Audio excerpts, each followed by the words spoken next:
Bienvenidas y bienvenidos. Hoy es la última actividad dentro del festival Recordari, que ha consistido en una exposición que todavía podéis ver en la sala de Náutica, en torno a los Rot Spanier, los rojos españoles, como nos denominaban los nazis del Tercer Reich y que nos usaron como mano de obra esclava en su industria. Después hemos tenido un espectáculo en el Palacio de Festivales, el Mar. Después ha habido un concierto en torno a la figura de Lucio, un anarquista revolucionario. Y hoy culminamos con la proyección del documental de Pepe Villuela. Así que bienvenidas y bienvenidos. Gracias por estar y formar parte del festival. Y sin más, voy a dar la palabra a Pepe. Muchas gracias por venir. Y a Cristian, muchas gracias por acogernos. Buenas tardes. Yo también quiero dar las gracias a Cristian y a la Filmoteca, a Mónica, por habernos invitado a participar y a formar parte de la programación de este Recordari. Y quien va a hablar realmente por sí mismo es el documental. Entonces yo simplemente daros las gracias también por estar aquí, por compartir este rato. Es un documental en el que, bueno, pues hay dos temas, yo diría que fundamentales, que son la memoria histórica, la importancia de la memoria histórica y los refugiados. Están unidas, ya veréis de qué manera. Y después, si os apetece quedaros a comentar y a compartir impresiones, reflexiones, pues estaremos encantados de hablar en torno a estos dos temas a partir de este documental, de esta película. No quiero decir nada más porque creo que hay que dar paso al documental, que es el protagonista de la tarde, y después ya, si os apetece, pues hablamos de lo que sea. Muchas gracias por estar aquí.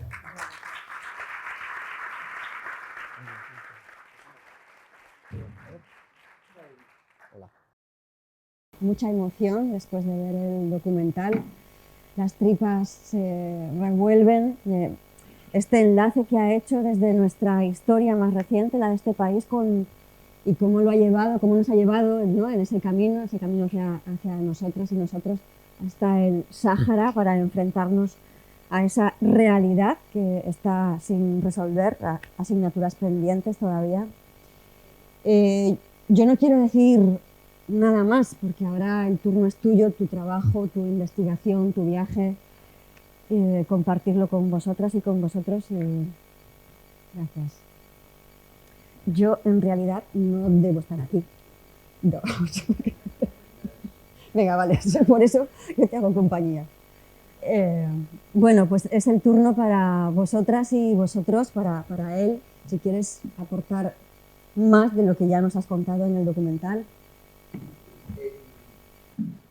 Apostillar o poner el acento en la idea de que es posible hacer cosas, aunque sean pequeñas, pero que el mundo que nos rodea está tan lleno de problemas que a veces resulta abrumador y piensas que, bueno, lo comenta mi hija Camila en algún momento, ¿no?, que el hecho de que uno piense que no va a conseguir grandes cosas no debe frenarle a la hora de ponerse en marcha.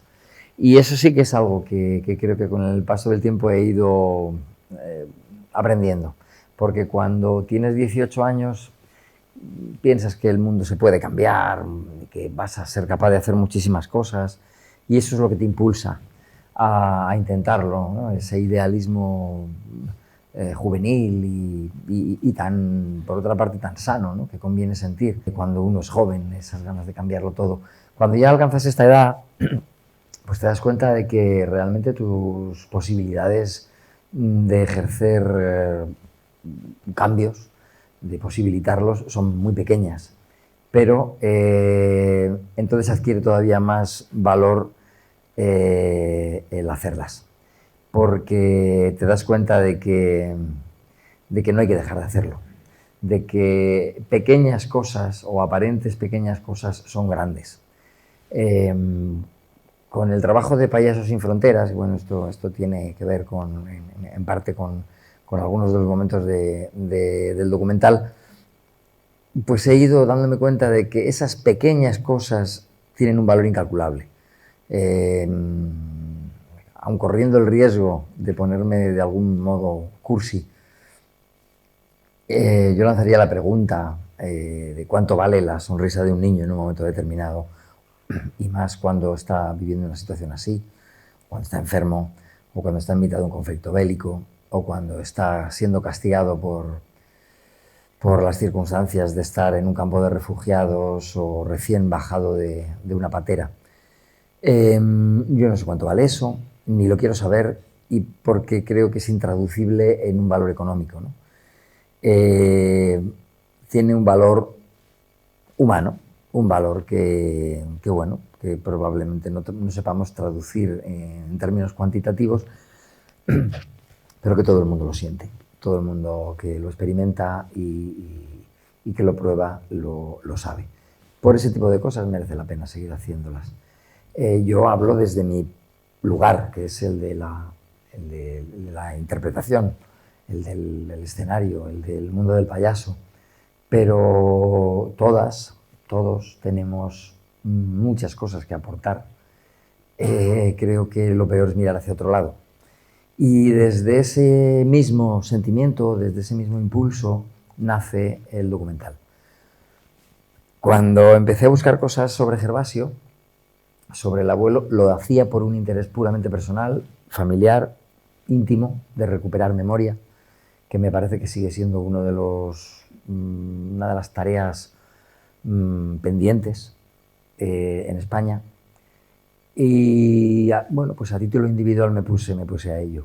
Y me di cuenta de la gran cantidad de gente que estaban empeñados en hacer lo mismo, y gracias a que hay un esfuerzo común, una suma de esas pequeñas voluntades y de esos pequeños aportes de los que hablaba hace un momento, hace posible que uno llegue a saber y contactar, ¿no? Que encuentre personas, lugares, circunstancias, acontecimientos, y que se vaya tejiendo una red importante de memoria alrededor de un tema tan, bueno, hablado, como puede ser la guerra civil y la dictadura y las consecuencias, pero es que creo que necesitamos hablar, y que hablar no es malo, todo lo contrario, que el trauma que sufrió mi abuelo precisamente cuando volvió de la guerra y que le llevó a enmudecer, todavía en determinados lugares, en determinadas circunstancias y en determinadas personas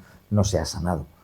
Hablar de memoria no es hablar de venganza. Hablar de memoria es hablar de reparación, y hablar de memoria es hablar de justicia. Así lo siento yo. A mí no me mueve ningún ánimo de venganza, no me mueve el odio.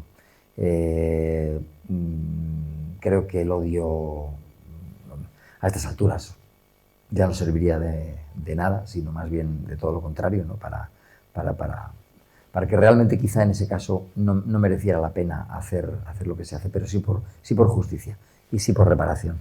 Entonces, una vez que tuve toda esa información que ya tenía para mí, alguien me propuso hacer un documental, son los socios que aparecen en los créditos, y no lo consideré en un primer momento como algo, bueno, ¿para qué? Si el abuelo era anónimo y el abuelo no le interesaba nada más que a mí, pero representaba a un colectivo, representaba bueno, pues a una parte de la sociedad española que vivió las consecuencias. Él sobrevivió, otros no sobrevivieron, pero forma parte de toda esa, digamos, ese conjunto de seres humanos que perdieron una guerra y que vivieron las consecuencias de haberla perdido. Y luego, por otra parte, hubo una palabra clave que me hizo conectar al abuelo con el presente, y es la palabra refugiado. Él lo fue. Y entonces, cuando tomé conciencia de eso, pensé qué cerca ha estado. Es decir, un par de generaciones atrás, mi abuelo, que nunca lo hubiera pensado, que iba a ser refugiado cuando nació en Madrid en ese año 1902, acabó teniendo que escapar de su país porque lo querían matar y porque acababa estaba terminando una guerra en la que él había resultado perdedor. Vivimos constantemente en esta información permanente sobre movimientos migratorios obligados. Al final de la película, que la terminamos de hacer pues, en el año 19, en estos créditos finales aparece el rótulo de 70 millones. Ya son más de 110 millones. Es decir, el incremento exponencial del número de refugiados en el planeta hace que este sea un tema que nos debería por lo menos interesar, que deberíamos implicarnos en exigir, en pedir, en solicitar, en aportar soluciones tanto a los gobiernos como a instituciones como a nosotros mismos. Creo que es un problema y que va a más. Y de ahí nace este documental, de este sentimiento personal, de estas reflexiones. Veis que en el documental pues, aparezco constantemente pues, con bolígrafos, con libros, con cuadernos. Es una forma de mostrar ese deseo de saber, ese deseo de tomar nota de las situaciones que nos rodean, para reflexionar sobre ellas y para intentar, en la medida de las posibilidades de cada cual, cambiarlo, ¿no? Por eso está este documental aquí, por eso vamos con él allá donde nos llaman. Gracias por haberlo hecho, porque para eso está hecho. Está hecho, evidentemente, no con una intención comercial. No es un documental que se pretendiera hacer para exhibir en cines, porque lamentablemente estas películas pues, son duras de ver. Y bueno, pues no es el camino, ¿no? que habíamos elegido, el de convertir esta película en algo para conseguir dinero, sino para hacer que se hablara sobre determinados temas. El tema de la memoria, el tema de los refugiados y en el último tramo del documental, pues ese tema tan espinoso para España, que es el de los refugiados saharauis que causamos con esa mala descolonización de un territorio que aún sigue pendiente de esa descolonización. Y bueno, pues por eso está el documental, por eso estoy yo aquí y por eso ahora, pues si ustedes quieren preguntar, aportar, cuestionar cualquier tema, pues aquí estoy para que me lo digan. Lo que hemos estado haciendo hasta ahora es distribuir el enlace en Vimeo con una clave, pero en breve ya va a poder verse en Filmin, porque la intención es esa, que llegue al mayor número de personas posibles, ¿no? Que esté accesible para que cualquiera pueda utilizarlo en todo el sentido de la palabra. Iba a decir en el mejor, ¿no? Pero en todo el sentido de la palabra. Que se vea y que se critique, que se alabe, que hay reflexiones sobre él, pero se ha hecho como herramienta, ¿no? Y sí, ha sido además muy instructivo, muy interesante, muy sorprendente, muchas cosas, yo diría que positivas, el ver la reacción de la gente joven, de los adolescentes, porque hay, sobre todo en lo que tiene que ver con el tema saharaui, un desconocimiento absoluto, ¿no? Y esa es otra de las frases que dice mi hija, ¿por qué a mí no me han contado esto?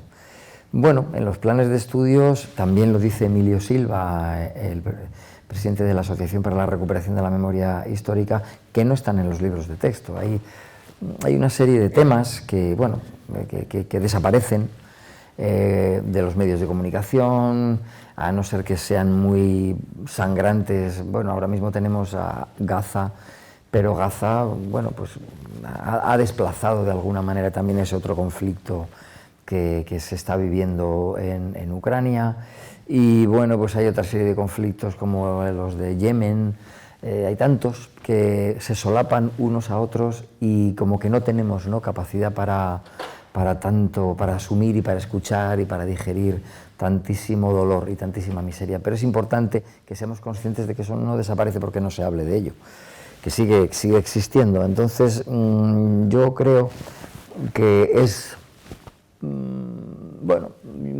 sano y conveniente que estemos informados y que, aunque los medios de comunicación no tengan portada para tanto horror, sí sepamos que podemos buscar información acerca de esos temas, ¿no? Afortunadamente, bueno, hay muchas cosas de Internet que son horrorosas, pero sí que es cierto que si uno aprovecha bien el material que se sirve ahí, pues puedes estar medianamente informado.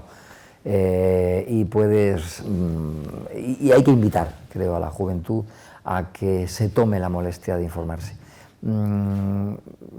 Una vez, hace poco, bueno, estuvimos en una universidad, la Universidad Autónoma de Madrid, ahora vamos a ir a Valencia también, con los universitarios, que no son personas poco formadas, estamos ante una generación de gente muy formada, pues la mayoría, yo diría que, no sé qué porcentaje utilizar, pero el 90%, y creo que me podría quedar corto, no han oído hablar del Sáhara.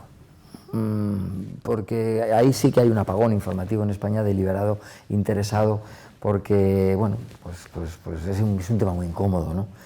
Y lo dice Tiba, este amigo saharaui, que ellos no se sienten abandonados por los pueblos de España, porque hay mucha solidaridad entre personas y asociaciones, amigos del pueblo saharaui, pero todo lo que tiene que ver con lo institucional, desde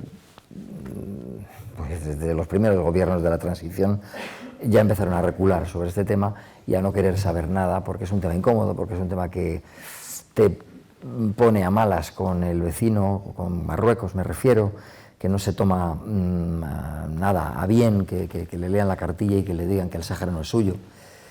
Y entonces, bueno, pues esto no solamente ha desaparecido de los planes de estudio, sino que ahora mismo hay un conflicto abierto entre el Frente Polisario y Marruecos. Hay una guerra de baja intensidad porque el Frente Polisario, bueno, pues no tiene un ejército poderoso, pero digamos que lo que ha sido la calma mantenida y la paciencia del pueblo saharaui durante tantísimas décadas ya se ha acabado. Ahora ya la juventud saharaui de los campamentos lamentablemente quiere ir a la guerra, porque no aguantan más, porque están desprovistos de futuro y porque pues allí no pueden desarrollar su vida, no pueden vivir ni tener una sensación de que les espera algo bueno. Allí todo, habéis visto cómo es, ¿no? No hay más que dejar pasar el tiempo, y eso es muy duro, eso no se sabe. Y ahora, bueno, pues hemos visto también cuáles son las reacciones de este gobierno, bueno, del anterior, ahora se acaba de constituir otro, pero Pedro Sánchez, digamos que le parecía muy bien la propuesta de Marruecos alternativa al referéndum, que es lo que ha decretado siempre Naciones Unidas. La guerra entre Marruecos y el Frente Polisario cesó en su momento por un alto el fuego que se firmó con la condición de que allí se celebrara un referéndum. Eso lo firmó también Marruecos. Eso se ha seguido incumpliendo. Hay una fuerza de Naciones Unidas presente en los territorios ocupados saharauis, que no tiene la capacidad ni la potestad para denunciar, simplemente están, pero no pueden hacer nada. De hecho, se cometen atropellos a los derechos humanos, se detiene a gente, se les encarcela. Tiba dice claramente que no puede volver y luchar por la independencia porque sería encarcelado.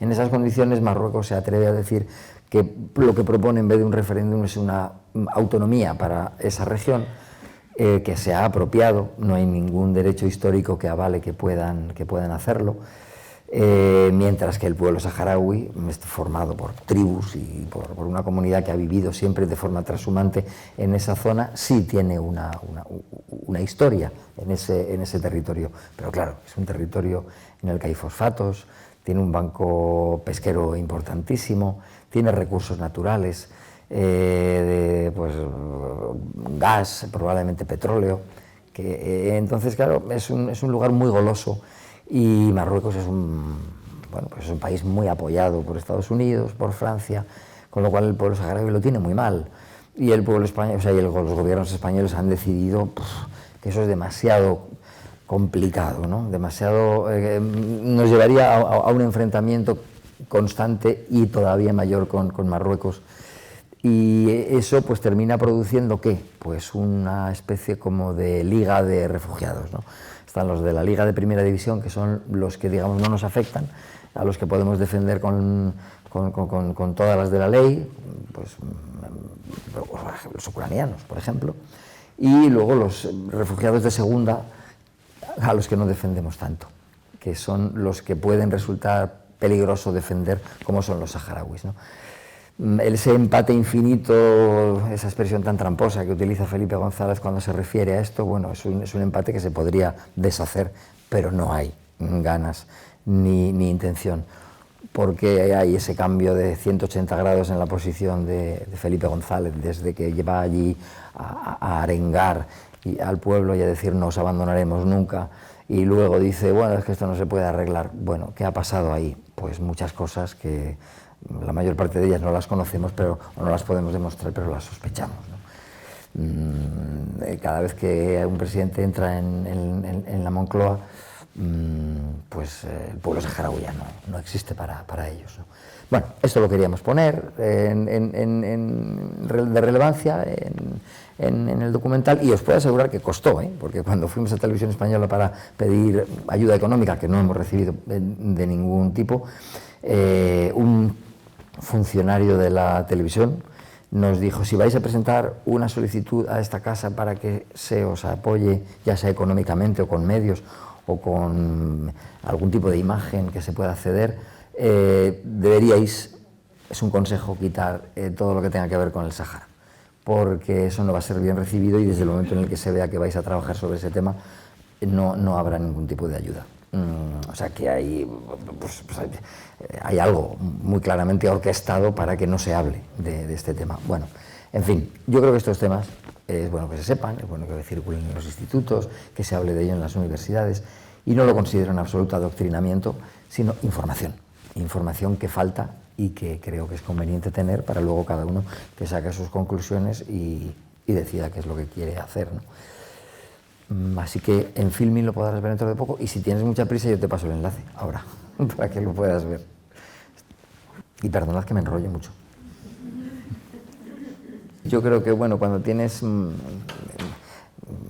trabajo determinado como es este, pues piensas qué puedo hacer desde donde estoy. Si fuera médico haría otra cosa, si fuera abogado pues... Y claro, es que allí va muchísima gente, o sea, todo lo que se hace es importantísimo cuando te dejan hacerlo, ¿no? Bueno, no me enrollo ya, lo dejo ahí, pero que creo que cada uno desde el lugar que ocupa puede ser muy útil en muchas cosas. Bueno, pues muchísimas gracias por venir. Esto es el mayor regalo que me pueden hacer, que ver el documental y luego pues cada uno metabolizarlo, llevarlo, reflexionarlo hasta donde quiera consigo mismo y con la gente que le rodea. Gracias.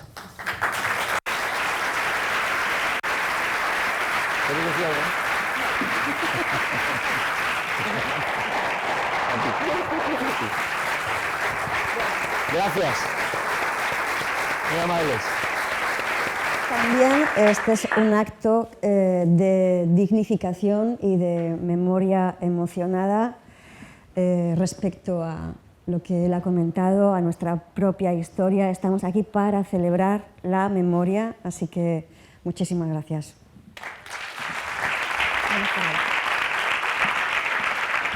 Gracias.